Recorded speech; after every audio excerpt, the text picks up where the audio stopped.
Okay, we are live on the air. Welcome back, everybody, to the Noetic app. Go and download it for your iPhone and your Droid.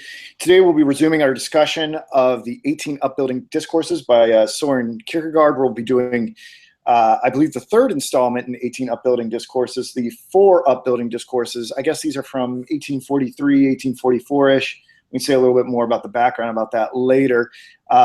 Helping me wade through all this information is the inimitable Robert Schut.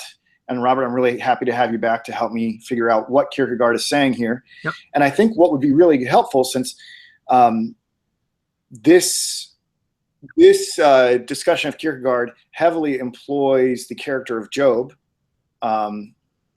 since Robert is such a biblical scholar and biblical theologian, that he would kind of introduce that story that probably many of us take for granted. So let me hand the reins over to Robert right now. Okay.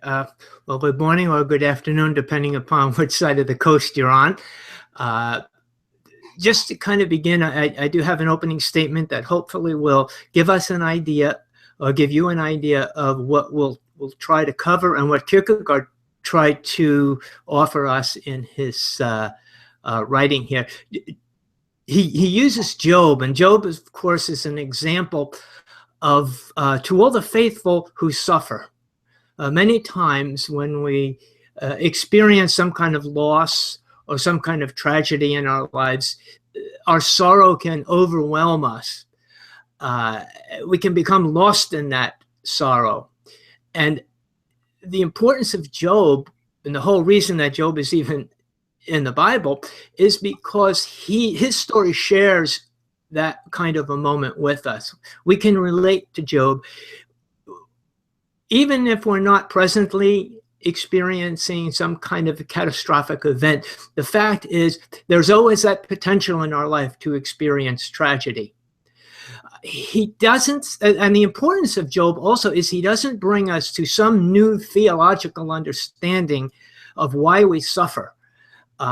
But he shows us how to rise above us. And that's where Kierkegaard comes in. He shows us how to turn our sorrow into a memorial of love, rather than turning us into a victim. He brings God into the picture in a very intimate way, in spite of the circumstances, in order that we can overcome those circumstances. So in this story, we find Job as a means to achieve victory. It's not a matter of getting rid of our sorrow, but rather of using it in the right way. So that would be what we're going to cover here today, at least what I'm going to try to cover along with you, Luke. And we find that it begins with, well, Kierkegaard opens it up with the very famous quotation, "The Lord gave and the Lord took away." In Job 1:21, begins with this verse. He says, "And he said, naked I came into the world, naked I came from my mother's womb, naked shall I return. The Lord gave and the Lord has taken away. Blessed be the name of the Lord." So Kierkegaard is kind of going to begin by giving us an interpretation, I guess you might say, an elucidation of that simple verse. And I guess, Luke, we'll start off with kind of a little summary of Job for those people who may not be entirely familiar with it. I think most people have heard the story, but it begins with a challenge. And this is kind of an unusual, really unusual circumstance if you read the book. Job is a wealthy man who has a wife and sons and daughters, and he has had a lot of livestock, and he's kind of become pretty wealthy. But along with that, he's a blameless man. He's upright, and he's a very faithful man in the Lord. And the book begins by taking place that God and Satan are kind of having a little meeting. Satan goes around, roaming around, looking on the earth for examples of faith and example of faithlessness, and he brings that to God. This is kind of an ancient understanding of how Satan works. So it doesn't necessarily fit our present day understanding. But God is bragging about Job. He's bragging about Job's faith. But Satan says to God, he says, well, the reason he worships you is because you've made him so successful. Let's see what happens if you take away some of those possessions. I'll bet that he's going to just sit and curse you, shake his fist at you and say, you know, let God be damned. So God agrees to this little scenario. And then the suffering begins. One right after another, 4 messengers come to Job to deliver him messages of tragedy. He's lost his servants. He's lost all his livestock. The house fell on his sons and daughters, and they were killed, all in just a matter of moments. So Job throws himself on the ground, and he shaves his head, and he tears his clothes. And that's a pretty typical way the ancient people used to show their sense of loss, their sense of grief. And on top of that, he was struck with boils all over his body, painful boils. So his wife says to him, look, Job, why don't you just curse God and get it over with? And let you know, curse God and die and get this over with, because this isn't working out. Then he says, no, that's not the way to handle this. So he goes around, and his 3 friends, he's got 3 close friends who come to him, trying to comfort him. But their comfort is kind of superficial. His friends tell him that, Job, you must have done something wrong. You must have sinned in some way. God just isn't going to pick you out to make you suffer in this manner. But Job stands his ground. He says, look, he says, I've done nothing wrong. I've searched my soul. I've searched my heart. I can't find anything that I've done wrong. But his friends continue to go one after the other in these very long explanations of why it has to be your fault, Job. We can't blame God for this. So what we find here in the story is kind of, I'm not sure whether to call this a paradox or just a conflict, is if God is a righteous judge, how can he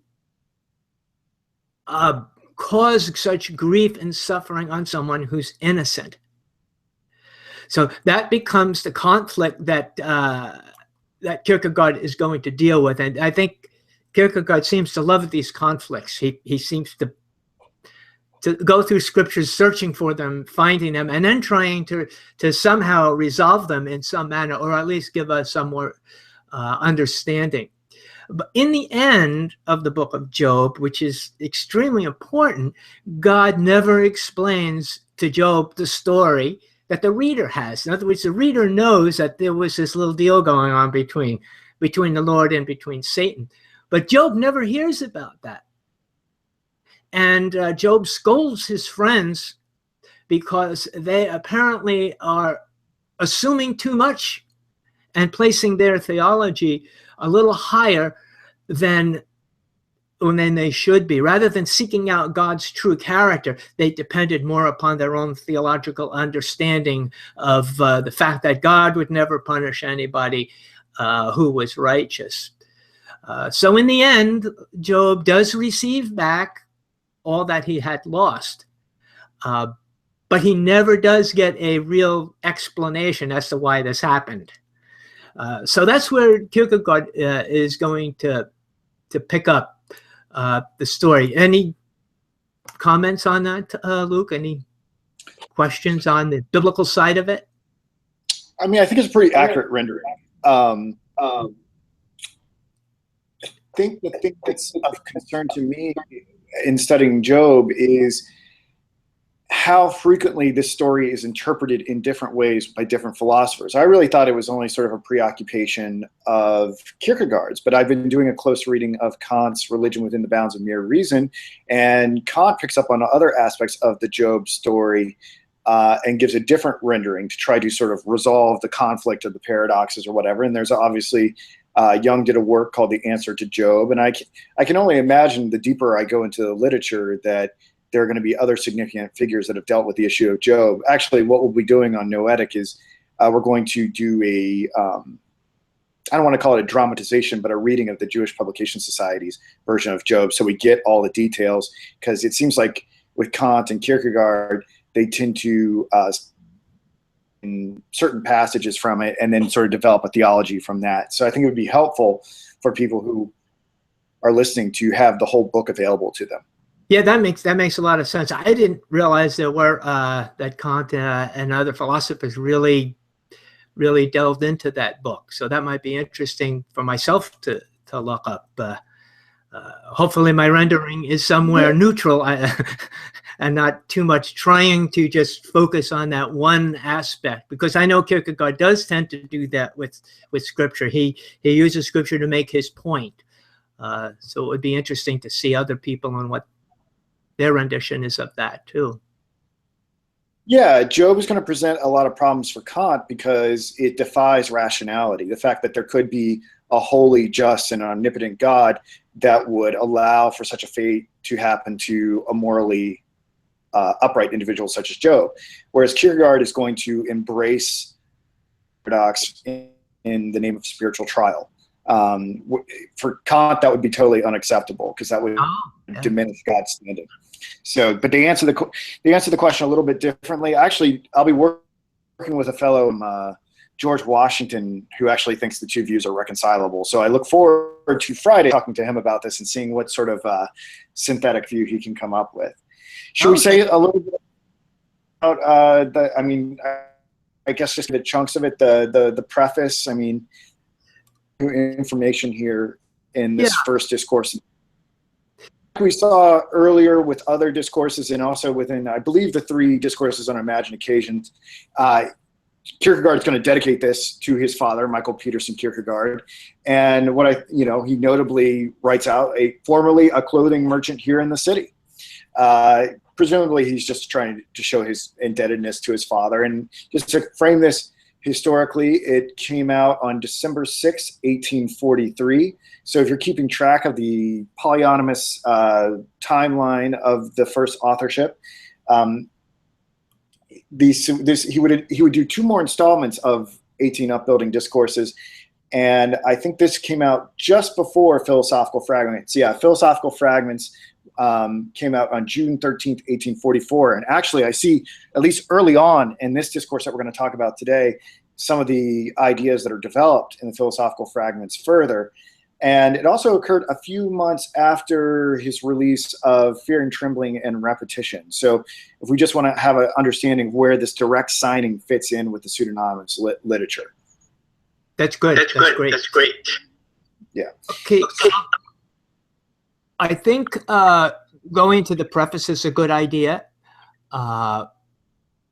One of the things that I thought was really interesting about his beginning, especially in our age, is that we live in an age, maybe we're on the cusp or maybe on the tail end of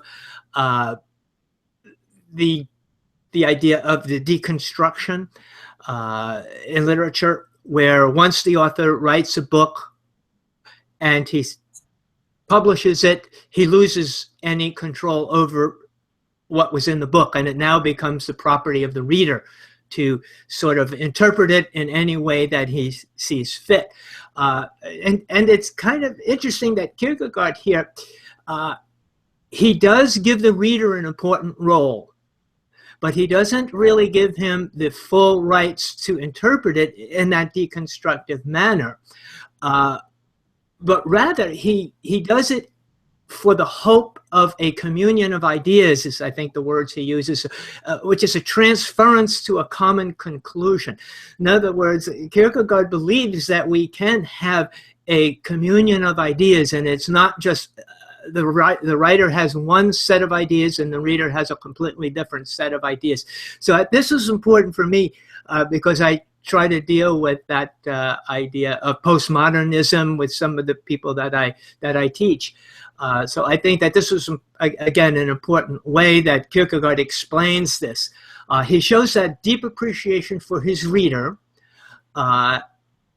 and believes that the acceptance of the reader, in a sense, almost gives his work a sense of holiness, I think is how he explains it, a holy purpose anyway.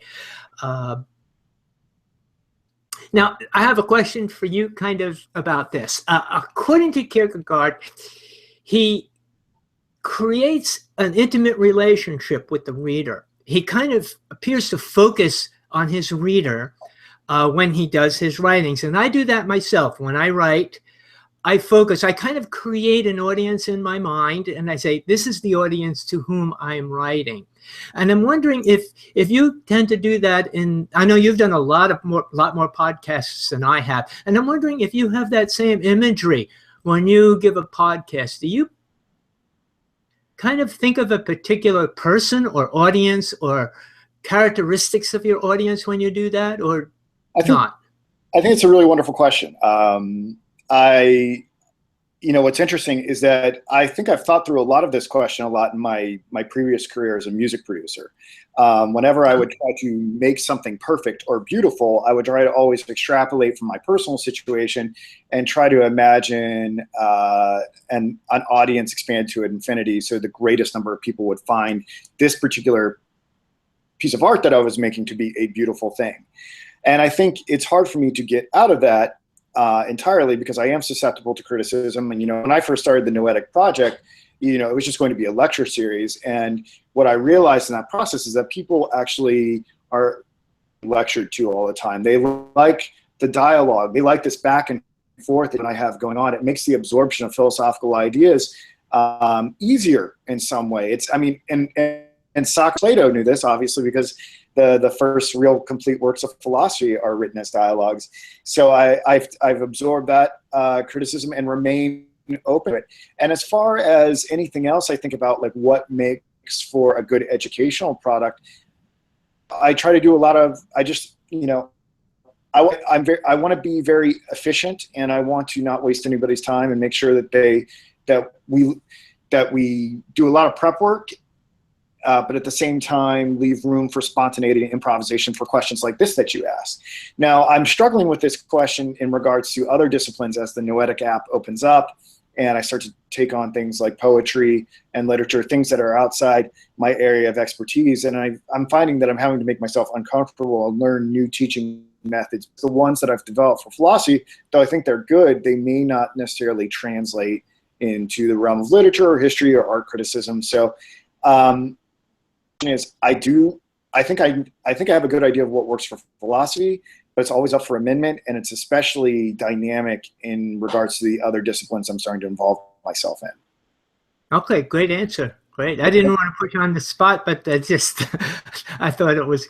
I love being put on the spot. Most people don't like it, but I think being put on the spot is only helps me develop as a teacher. And I think it encourages other individuals who I want to come into the Noetic app and produce content for us to not fear being put on the spot. Because there's nothing, I don't view your question as interrogation. I actually view it as a moment. I view it as an opportunity for self-discovery. I think it creates a real dynamic rather than a kind of a false sense of I say something, you say something, and this artificial dialogue. I think it sounds a little bit more real when we can actually ask each other questions. So I'm glad we can do that. And I think there's something like trace back to human origins or whatever. Like I think, I think there's something evolutionarily sort of programmed into the human mind to like a story. And you and I are telling a story about philosophy right now, or a story about a thinker's unfolding of ideas. We're just cavemen around the fire. A good way to put that. So Kierkegaard here now takes he takes one part of that opening verse, the Lord gave and the Lord took away. And this is something that a lot of people might quote, and sometimes people casually quote it, and perhaps that sense of being casual has caused us to misunderstand what the verse actually means. In one regard, it can almost seem like it's fatalism, which I'm going to deal with a little later on in the discussion. But just so that we know, we're not really talking about fatalism here. And we'll see what the difference is between fatalism and between the way Kierkegaard sees this.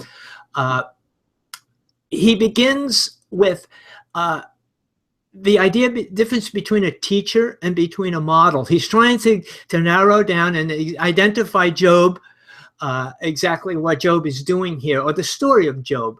By the way, I think this might be one of the more difficult parts of this text to decipher. And the thing I was going to ask you as we go into this discussion between the two different types of teachers is or with the philosophical fragments, because this is a theme, an idea that he really develops there. Did you put together some online lectures on philosophical fragments? I'm trying to remember. No, not philosophical fragments, not yet. Well, I would say one of how he continues this idea, to go check that out. But I wonder if what he says here is kind of the germ of that idea that develops later, and if these two conceptions of the two different types of teachers are congruent or incongruent. So I have maybe a little bit of background information that I'll share with that as we talk about. But I'm sorry to interrupt, but I just wanted to contextualize it. Absolutely. And I noticed that as you and I have worked together, and I've read some of Kierkegaard's work that I hadn't read before, I see the same thing. I see a lot of the work that he's done early on being developed later on to much a higher degree. So it's like he had a lot of these ideas early on out, but he maybe spent a little bit more time thinking them through, and then decided now it's up to the point where I can write a whole book on it. So yeah, I kind of noticed that as well. Well, philosophical fragments is interesting. It comes out like 6 months later. Yeah. So he might have been writing these at the same time. He might have been going back and forth between the two. Oh, yeah, that's a great idea. So they might be kind of, there's a lot of simultaneous ideas and writings at the same time. Yeah. I can barely do one thing at the same time, but apparently he had a lot of irons in the fire, so to speak. Yeah, we tend to think that because they were released in a certain timeline, that means that he necessarily like moved on to the other, but he was likely writing 2 or 3 of these at the same time. I think that gives us a lot of insight into Kierkegaard. A great point to bring up. Yeah. So he's giving us a difference between the teacher and the model. He said the teacher has truth, but the model is more an example of truth. So one may be more cerebral, theoretical. He has ideas, he has truths, he writes it down, and he teaches that to somebody else.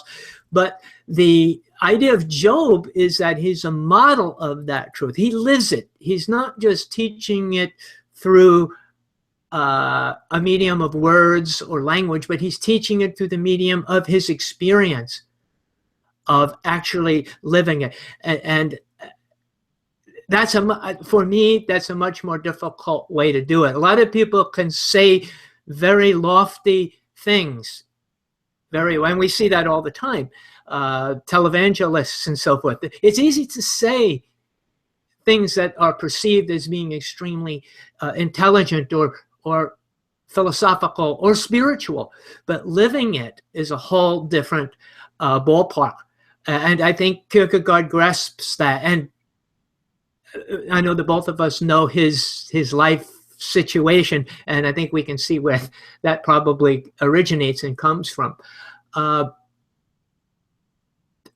book of Job is kind of an interesting book also, because we don't know much about it. They don't even really know exactly, or not even close to perhaps the year that it was written, within maybe 400 years, maybe 500 BC or 300 BC, or around that time. So it's not really much known about the book. Some of the theologians that I respect believe that there was a man, Job, based on a real person, but his life is told more in a parabolic fashion. So the story of Job becomes more of a parable, like Jesus told his parables. So exactly what the details are and exactly what actually took place is pretty difficult to tell. And there's no way to really trace it or prove it. But it's very valuable to us as a parable. So I think it's a good way to look at it in that sense. Not to try to prove. I'm sorry? Do you even know who wrote it? No. Okay. So no, there's just no real information on it. It just somehow got placed in the Hebrew Testament and remained there. It was validated as being scripture, and those people who accepted the New Testament or tested the Old and the New felt that it was necessary. It was valid scripture. And I think if you read it, I think you'll kind of agree to that. There's certainly something spiritual in this book. So we think. So I don't know what the next move is here, but can we draw out the distinction of these two teachers a little bit more? Or may I say something about it, or did you want to say more about it, or did you have more? I think. Well, as far as the specifics of the two teachers, I don't have much more. So let me just kind of pass it on to you. I wanted to say about that in the sense that, and you know, because I am reading this with the lens of the philosophical fragments, because I am pretty familiar with that text, and I often tell people that if they really want to learn Kierkegaard, they should read that, because I feel like everything is kind of like what essentially Kierkegaard is in that. But it's very, very dense. It's probably what I would consider his most philosophical book. But he talks about there, and we'll see if it fits with this conception of teacher versus model. There being two teachers. In the case of the first teacher, that first teacher brings some sort of doctrine. He brings a teaching. It's sort of the heights of immanental, philosophical, reflective recollection. And what Kierkegaard says there is that the teacher himself is really not that important. The doctrine is what's important. And like a ladder, the teacher can sort of be cast away and the doctrine can be held on to. Mm-hmm. Type of teacher is going to be the absolute paradox, which is Christ. And Christ doesn't necessarily present some sort of systematic philosophy that we can sort of, you know, hold on to. I mean, Christ obviously gives us some wisdom, you know, loving God and neighbor and the golden rule and all of that. But essentially, Christ matters more. Christ is the absolute teacher. Christ, it's not so much what Christ says, but the existence of Christ. That is the important thing. Because Christ himself brings sort of the condition for the truth, and he is the truth. And that condition is awareness of sin. And usually I think about these two teachers being foiled as a result of maybe having Socrates being the representative of immanental knowledge, secular knowledge, as far as we can get without transcendental interference. And then Christ being this into reality and being this other sort of teaching. What plagued me and what I found so confusing about this discussion of Job is trying to figure out where Job fits in the conversation of the two teachers. Because on the one hand, Job brings a teaching, right? He brings teaching about Lord giving and take away and be thankful and blessed be the, whatever Job 1:20 through 21 is. He gives us this knowledge, but he also, you know, Kierkegaard will call him the prototype. And I find this confusing. And he says that, you know, only individuals who experience the same sort of spiritual trial as Job will really understand the wisdom that he has there. And it's not like the speculative human wisdom that we would have from philosophy. In fact, philosophy can be a bit of an impediment to understanding Job. And we'll get more into that. I don't want to preempt you too much. But the thing is that to me about this discourse, and hopefully we can, you know, make some headway on it, is that I thought there was only one teacher that was like the model, the prototype, and that was Christ. But it seems like Kierkegaard here like wants to have an aspect of Job that's the first teacher and an aspect of Job that's the second teacher. And that's hard for me to square with what he says in Philosophical Fragments. Is what I'm saying making sense in any way to you? Yes, it is. I look at Job as I would look at a proverb. In other words, yeah, every proverb, you know, has kind of a teaching side to it, but it also has an existential or an experiential side to it as well. So we hear the proverb may make sense to us on the one hand intellectually, but it's not fully understood or grasped until you actually have an experience where that proverb fits that life experience. So I would say that, yes, I think there's two sides even to Job. Yes, there is a logical side to it, and there is an experiential side to it. But we have to really go. We could understand the book of Job even if we never suffered. And I think Kierkegaard mentions that too. We could understand it intellectually, that yeah, there's a teaching here. Until you go through some tragedy in your life, some suffering, some deep loss, you're not going to understand that other side of it. You're not going to know that deep meaning of the book of Job until you actually need to understand it. Right. Is that help? I'm in concurrence with you on that. And, you know, something that's been plaguing my own writing lately, and maybe you can help clarify it a little bit for me, and I don't think it's too tangential, is that it seems like Kierkegaard has no problem from the Old Testament. We see Abraham in Fear and Trembling, and we see Job in Repetition, and here in the first discourse of the 4 Upbuilding Discourses as sort of prefigurations of heroes of faith or whatever. But something I was trying to figure out, to your knowledge, anywhere else, does Kierkegaard give a Christian example, like someone who was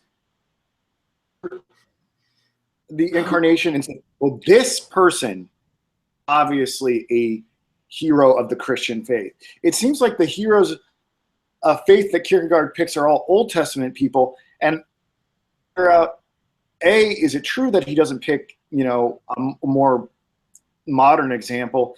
And if he doesn't, why he wouldn't do that? Is it because he doesn't want to elevate someone in Christendom among all the rest and wants to emphasize humility and equality amongst all of those that are drawn before God? Is it because he thinks that Christianity is a dynamic appropriation process that you can't really point to someone and say, well, that person's a Christian and this person's not? But I think in everything that I've read of Kierkegaard, I don't know of a true Christian example of what he considers faith to be. Have you read anything that would, I mean, he speaks in the moment, he speaks kindly of one of the bishops and another not so kindly, but he's not really particularly high on anyone who calls themselves a Christian. Do you know of anyone that he glorifies as like an ideal Christian? I'm trying to think if he wrote anything about Paul. Paul would have been my choice if he did write anything, but I think that's really pretty perceptive. I never even thought about that. And the thing that pops off the top of my head is that he may have chosen those people because those were the ones that the church, the Lutheran church in his day, were using as the models. And so maybe that's why he decided to use those very same models to make his point. But I don't know. I'd have to really think about why he didn't use Paul or Peter or John as other model. Other than, of course, he uses Christ as his model. I mean, I don't know. I mean, I don't know why he wouldn't use Luther.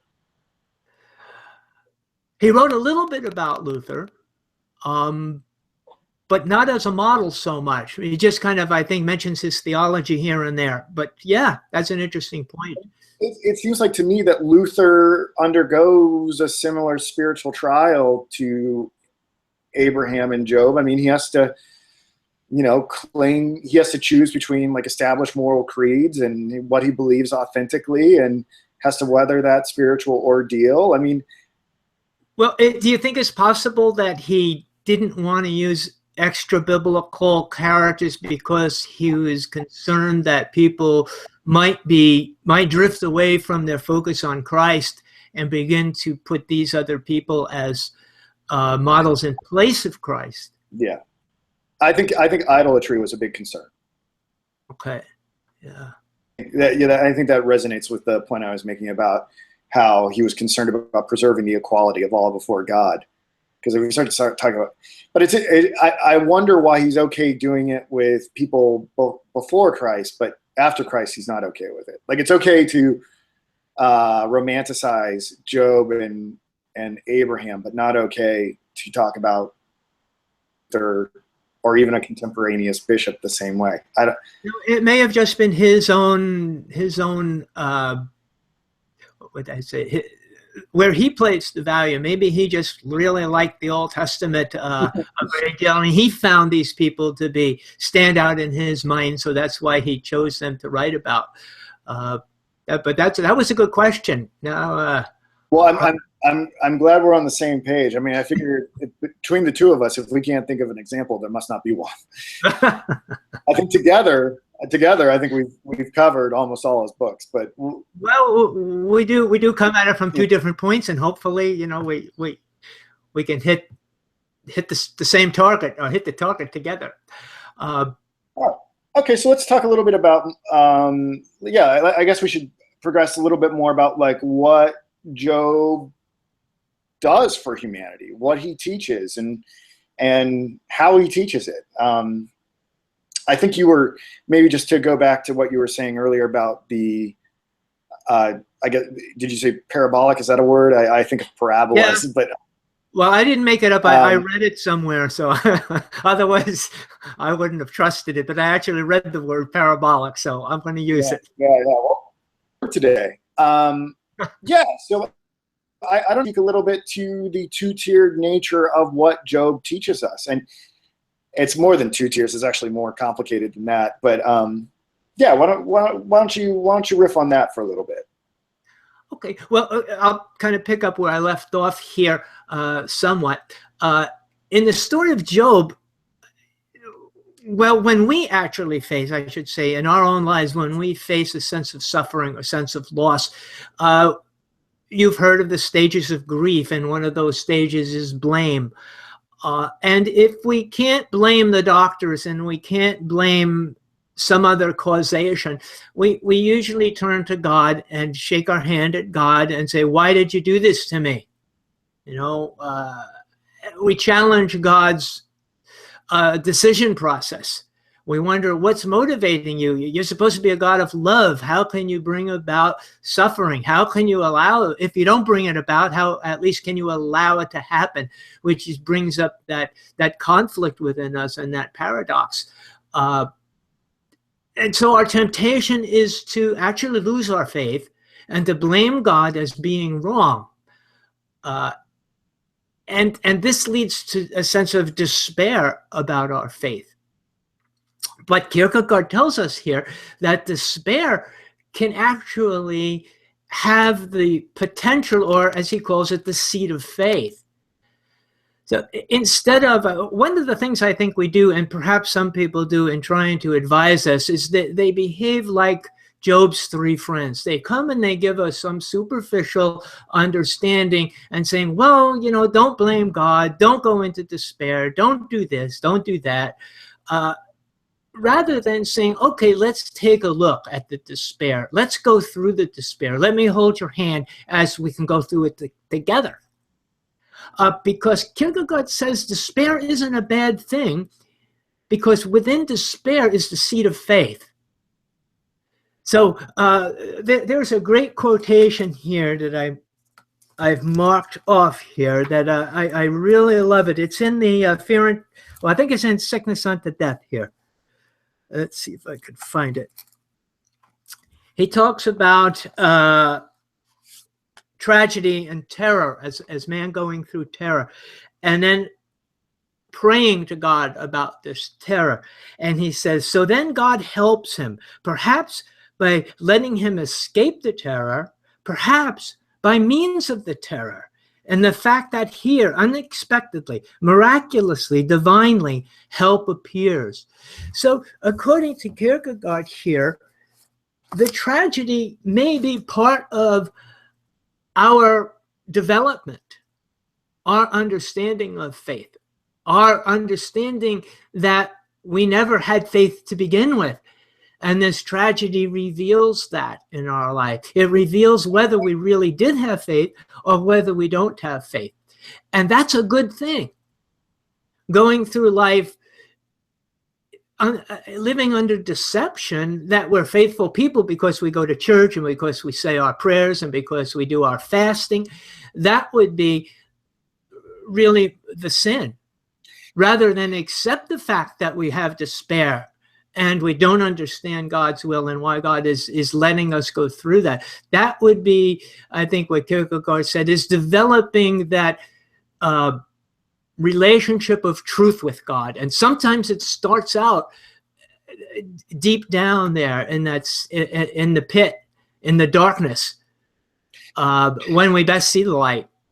Have you, with all the different educational products that we're making for Noetic, is that there's a lot of parallel universes going on here, and sometimes they kind of universe hopping. And something that we did recently, TJ and Jordan and Danielle covered Flannery O'Connor's "A Good Man Is Hard to Find," the short story, not the entire book. And are you familiar with Flannery O'Connor's work? No, I'm not.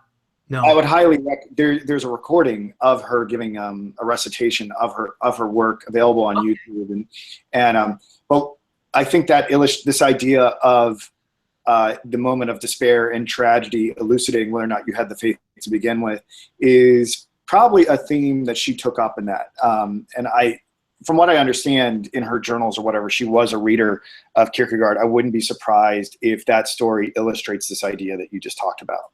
Oh, wonderful suggestion. I will check that out. It's really wonderful. A real treat. It's only about a half hour long. You should listen to it and read along with it. It's really great. I definitely will. Yeah. One of the things that Kierkegaard now goes into, he talks about the philosopher, and when a person is suffering, what does philosophy actually have to offer a person? What can a philosopher say to a person that's going to take this person out of this sense of tragedy, explain it? So he gives us that idea. Did you pick up on that?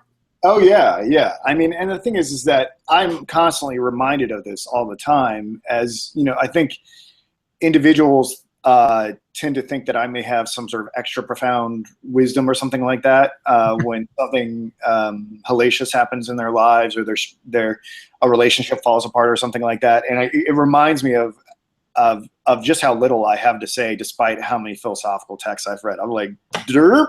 Like there's very little that I can actually contribute. Tragedy oftentimes renders, I think, philosophy pretty mute.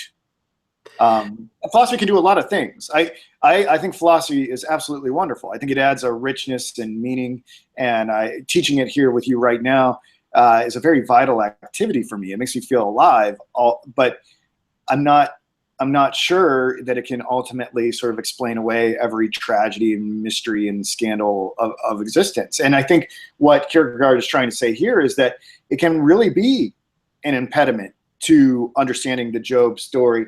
That the fact he talks about maybe a little bit later on, the immediate and remote sort of expression for things. And maybe you're going to get to this a little bit, because Job could have very easily resorted to some sort of ethical theory that would have blamed his scenario on the thieves and the elements and everything like that crushed him.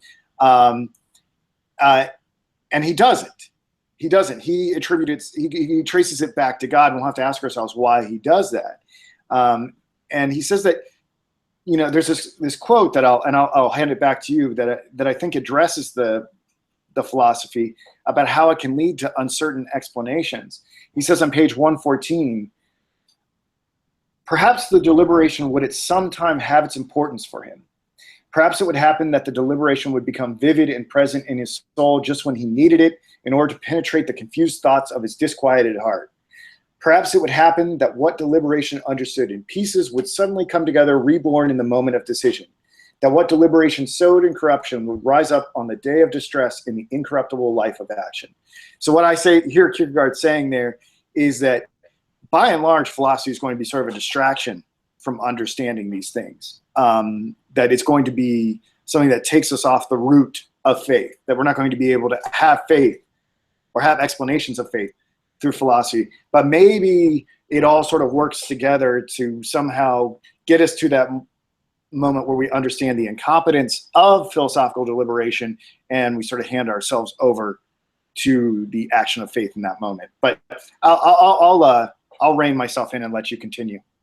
Oh, no, I think it gave me a good segue here, because in my own conclusion to what he's saying here is that if we have faith, despair will bring about its own meaning and will bring us to the place where we need to be.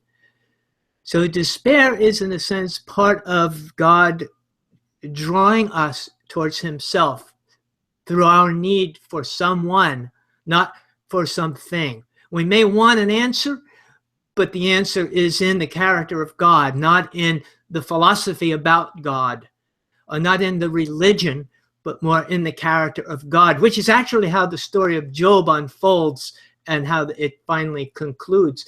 And back to philosophy, the way I think anyway, maybe you think the same way, is that if God exists, it kind of makes philosophy, at least some of philosophy, more of a moot point. If God doesn't exist, then we have to decide what good will philosophy give us. I think it all boils down to the question, does God exist or doesn't he exist? Do you see philosophy in that mode and faith in that mode? Well, we have to take up the philosophical fragments one day, because Kierkegaard dealt with this question that you're raising precisely in about 10 pages of that text, where he looks at the 5 different ways that people try to prove God's existence through philosophy. Okay. And you wouldn't anticipate this, but Kierkegaard actually demolishes all the scholastic proofs for the existence of God. Kierkegaard thinks that precisely what you're saying is that if God exists, it's a waste of one's time to go about trying to prove him with philosophy. We don't try to prove that something exists that we can, if we don't try to go about proving that Napoleon or a rock exists via philosophy. It either exists or it doesn't. And I think Kierkegaard thinks that philosophers have kind of gone off on a fool's errand by trying to prove God. Okay. Reasons for wanting to do that, because he wants to demolish those proofs for the existence of God to make the belief in God something that is uncertain. That's something that has to be ventured existentially. That we can't have the sort of scholastic or philosophical certainty that we may want. In fact, it may get in the way of us having that dynamic subjective relationship. Okay, good. Now, next, Kierkegaard, he takes us through that scripture, the Lord gave, the Lord tooketh away, and he kind of breaks it down at this point. And he takes the first part, the Lord gave, and he's trying to get us to reflect on the idea that that the Lord, or God, is at the center of everything here. The Lord gave and the Lord took away. So he's not looking for a third party here. He's not even looking for a second party. He's happy with the idea that God is really in control of the situation. Kierkegaard says how strange this is, right? Because, in the moment of loss, you would expect that someone would be so crestfallen. Why you would experience in the moment of loss an episode of thankfulness? But Job knows something that we don't know, or Job has an understanding, a perspective that is supposed to be illustrative in some way. He ultimately knows that God is closer to him than anything else, and that everything good that has come into his life has been bestowed upon him by some sort of gift or blessing. And if it's taken away, it's just an opportunity to reflect on God's goodness. And what a strange way to look at it, right? I mean, who would think about something like that? In a moment, in the time of loss, Job wants us to focus on the fact that we had it in the first place. We feel we may be overwhelmed with the sense of loss, but we have to also remember that we had it in the first place. It was given to us. And that's, I think, what this whole idea is, to focus on first the Lord gave it to us, not focus on the Lord took it away. I have a quote, if I can read it. Absolutely. The statement is brief, but in its brevity, it effectually points out what it is supposed to point out. That Job's soul was not squeezed into silent subjection to the sorrow, but that his heart first expanded in thankfulness.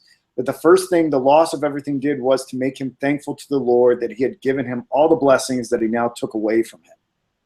I guess the point out is like one is not really sort of existentially situated correctly if you don't have that sense of gratitude at all times, even when the thing you care most about, or the people that you care most about, or the things that you care most about are ripped away from you. It shows a greater attachment to things of this world than God himself.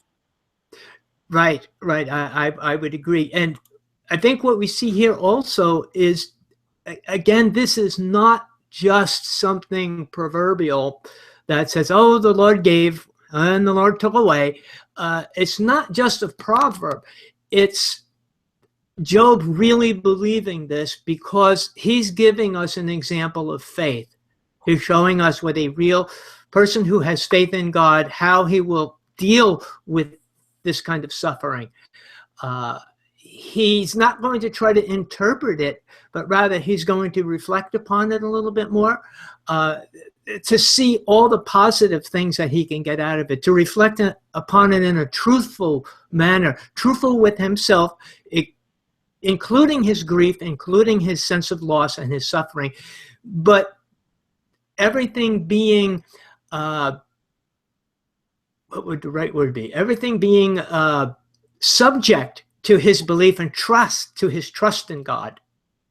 So that's Job's prominent idea here, is his trust in God. Everything has to fit under this rubric of trust in God. What I thought was interesting, the different sort of psychological maladies that individuals who don't have the same relationship Job has to God experience.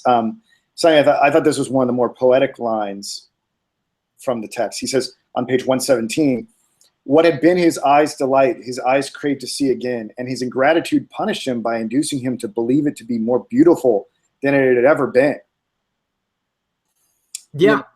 The just kind of like idealizing the past. And he talks about how some individuals, because they can't experience the sort of gratitude for having it in the first place, they take on these coping mechanisms where they try to deny that the thing ever really meant that much to them to begin with, or that the thing has really been taken away from them at all, or they try to be excessively strong in the face of loss. They try to rationalize it, yeah. And I don't know if you've seen this movie, but it reminded me of this movie that came out about 10 years ago called Lars and the Real Girl, where I believe the main character in that movie, Ryan Gosling's character, experiences a breakup and then like projects a relationship onto a blow-up doll. Goes along with his coping mechanism in order to ease him into sort of the healing process. And I think eventually he meets someone, but it's like they have to like live in this delusion, this reality, and maybe hopefully eventually it gets replaced out or something. Is that's kind of like what with the movie with Tom Hanks and the soccer ball? Oh yeah, yeah. Survive, was it Survivor? Is that what the movie was called?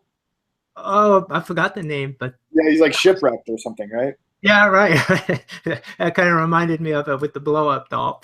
Now, Jesus kind of enters into this too, because Jesus gives us in the Sermon on the Mount, blessed are those who mourn, for they shall be comforted. Mourning reflects the passion of the relationship that was lost. Mourning, in other words, Jesus doesn't underplay the loss. He doesn't underplay the need for mourning. He doesn't say, well, don't mourn because you shouldn't mourn. It makes you feel bad, and it's a negative, and it might bring you to despair. He says, no, mourn.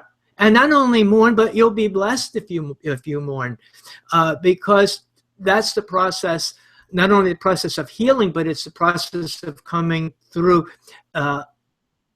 coming to the truth. So it was important that Jesus included that in his Sermon on the Mount.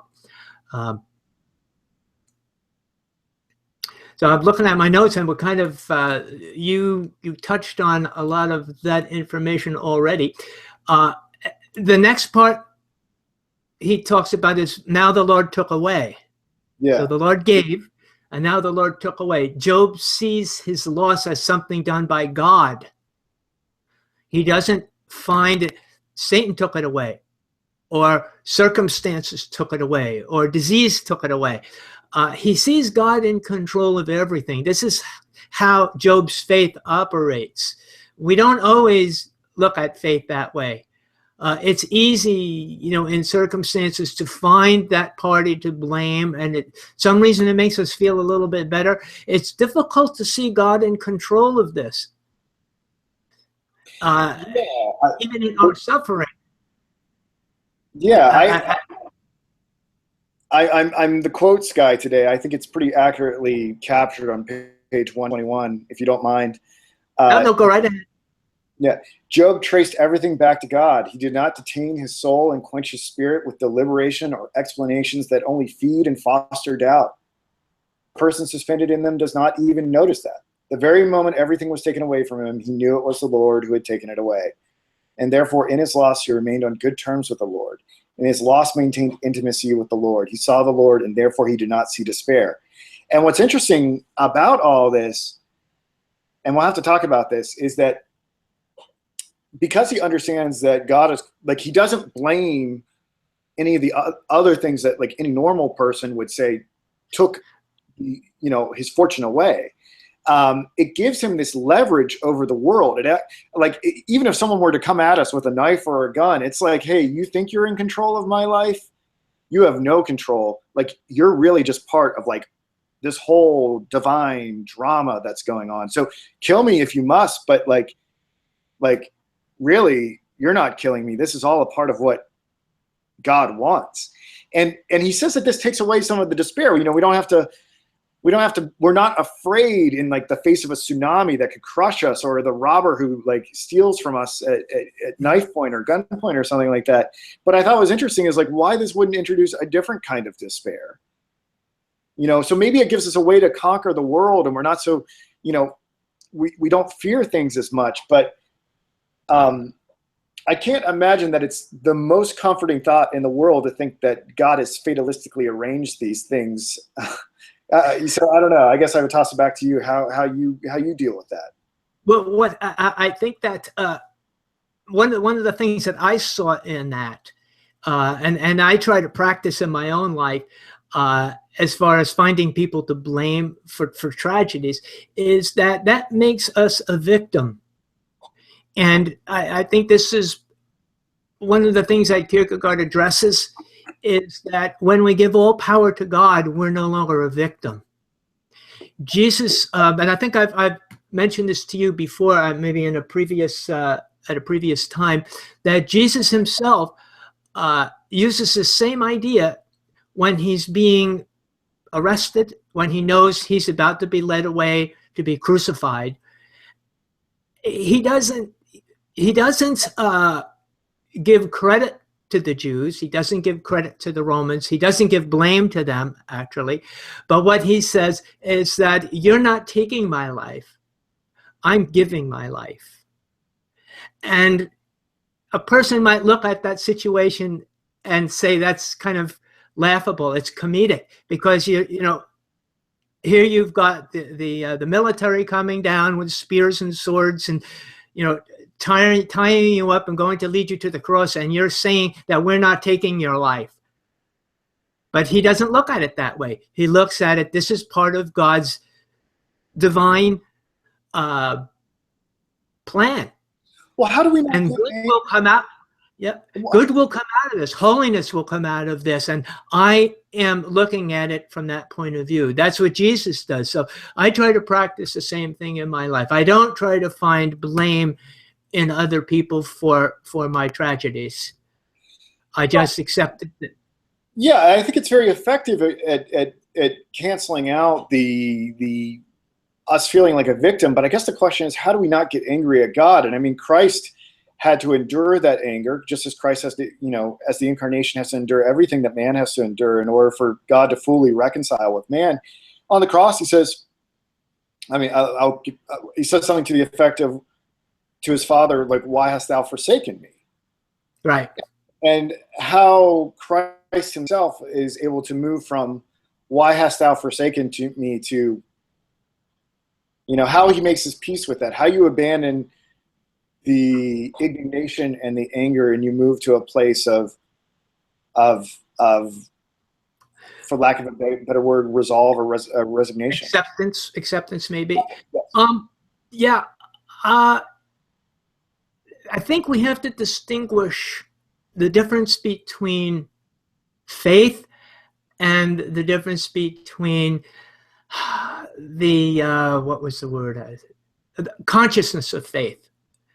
I think that we can have faith, but it's not like we always hear the angels sing.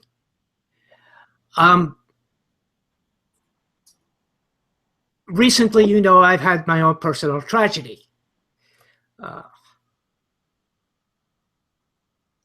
I lost my wife about a month ago.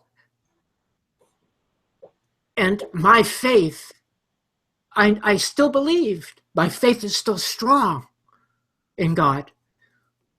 But I didn't hear the angels singing. You know, and my pastor said, "How are you doing?"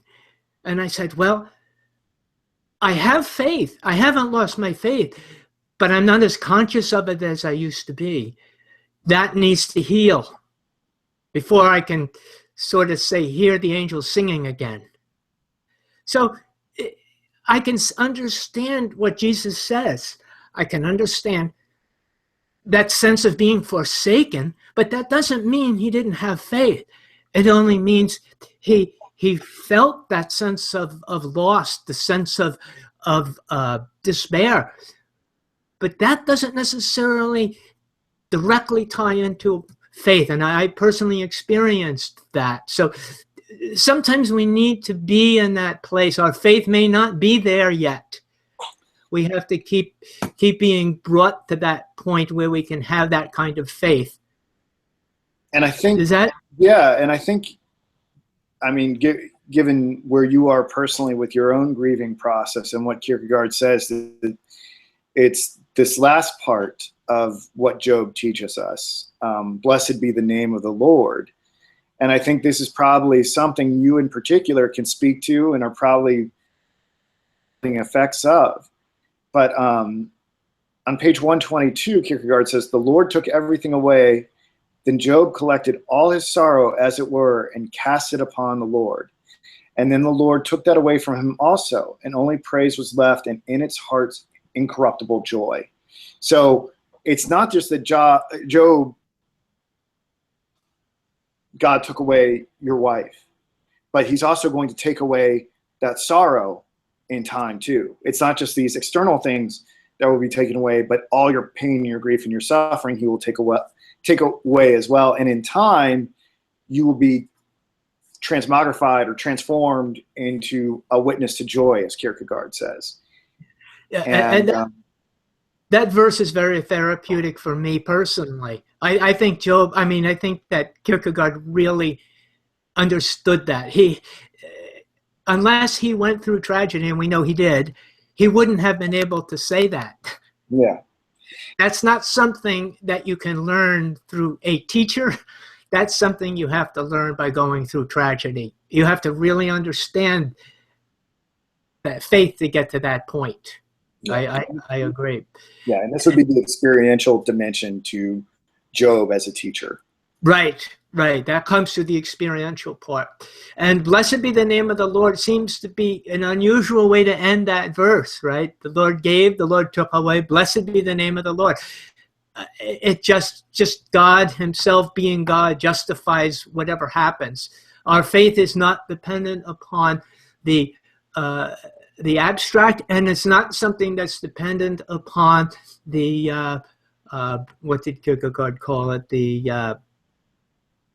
The temporal, our temporal experiences. It's something that goes much deeper than just what we see and what we perceive. It should be at the foundation of who we are. It's the foundation of our very character, our faith. It's not something added to our character. And I think too many people see faith as that. I am who I am. I'm Bob Schut, and I have faith. No, I am Bob Schut. That is my faith. I am who I am. And we have to see our faith fused into our own character in order for it to really work the way God designed faith to work. It wasn't like an add-on, an option. You know, you live and say, okay, I'll take the option of faith. It's part of who we are. It's fused into our very being. And I think that's the whole message Kierkegaard gives us with the idea of the existential thing. It's part of our existence, part of who we are. Would you agree? Oh, most definitely. Most definitely. And I have to say, I really applaud your bravery and courage to be so vulnerable in this forum about your personal experience and relating it to philosophy. I know that's no easy thing to do. Remarkable example to other people about how to have a civil discourse and how to be there for one another. I think we have wrung out a lot of the big ideas from this particular text. I guess I'm just kind of, and I think we've been going for a little over an hour. It's amazing to me how these conversations fly. But I wonder if there are any sort of concluding remarks or discussion questions that you would want to leave the audience or even me thinking about. There's probably a few, but I'm just going to limit myself to one. Sure, let's bat it around a little. People might be asking the question, why didn't God give Job an explanation? Why didn't God end it instead of just saying, I'm God and I'm taking care of everything and your job is to trust in me? But why didn't he tell Job about this meeting with Satan? And why doesn't he tell us sometimes the purpose behind our suffering? And I thought about that. And I thought maybe my conclusion might be different from the one that you draw, so I'd be interested. If he did explain himself to Job, and he did explain himself to us, he would have turned faith into knowledge. Yes. And then we wouldn't be beings of transformed by faith. We'd be just philosophical beings, always waiting for an explanation of everything rather than trusting in God. Yeah, I don't think we would. I think things would make rational sense and we could sort of connect the dots, but like, would we be transformed by the despair and the patience that it takes for God to existentially communicate the true meaning of everything? Right. I think that's what Kierkegaard wants us to understand, that faith is an existential communication that isn't necessarily expressible in objective philosophical public. And we may never be able to fully explain that. I think maybe it ultimately just be the fact that in the process of the spiritual ordeal, we may not get a perfect answer, but we draw closer to God, and that's the answers may not matter as much if that's what it took for us to draw closer to God. Then I think the question becomes, why does God have to give us trials and spiritual ordeals in order for us to draw closer to him? Why couldn't God set things up in such a way that which would allow us to have that same sort of proximity to him?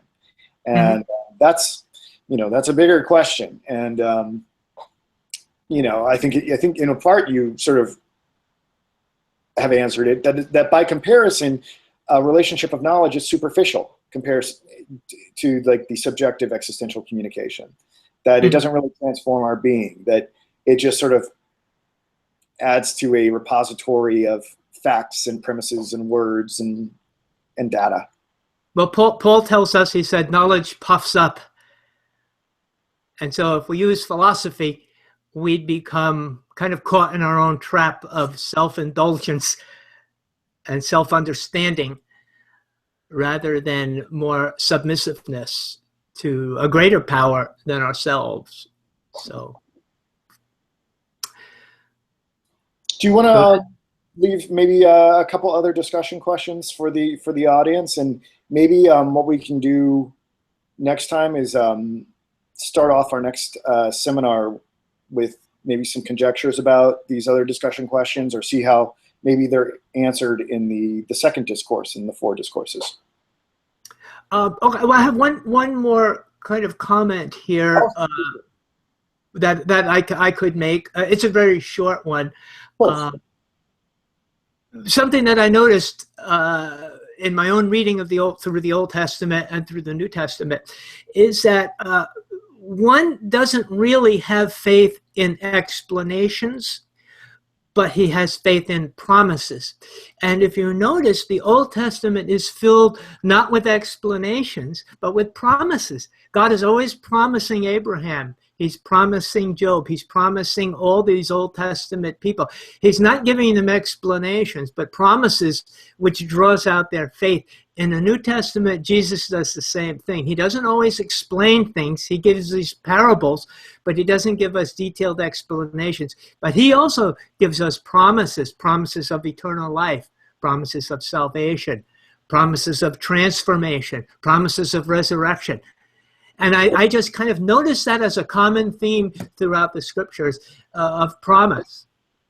It's so interesting how these traditions fuse, right? So if philosophy is something that originates out of Greece, right? The obsession is with explanation, but it seems like if the Judeo-Christian thing, we want to think that it sort of has an explanatory power, but it originates out of tradition that promises more than explanations, which is a really fascinating merger.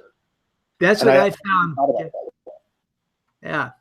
So I'll end on that note. Robert, I thought this was a really exceptional lesson. I thought you brought so much to this, and I can't tell you how thankful and how rewarded and how edified I feel having these conversations with you. So I'm glad that we make time for them, and hopefully other people will enjoy them, and that our relationship through ideas continues to grow. Well, thank you very, very much. I appreciate being here, really. I appreciate the opportunity to share what I have with you, and to appreciate what you've shared with me as well. Excellent. All right, well, I'm going to end it there, and I'll have it available on the Noetic app momentarily. Bye-bye.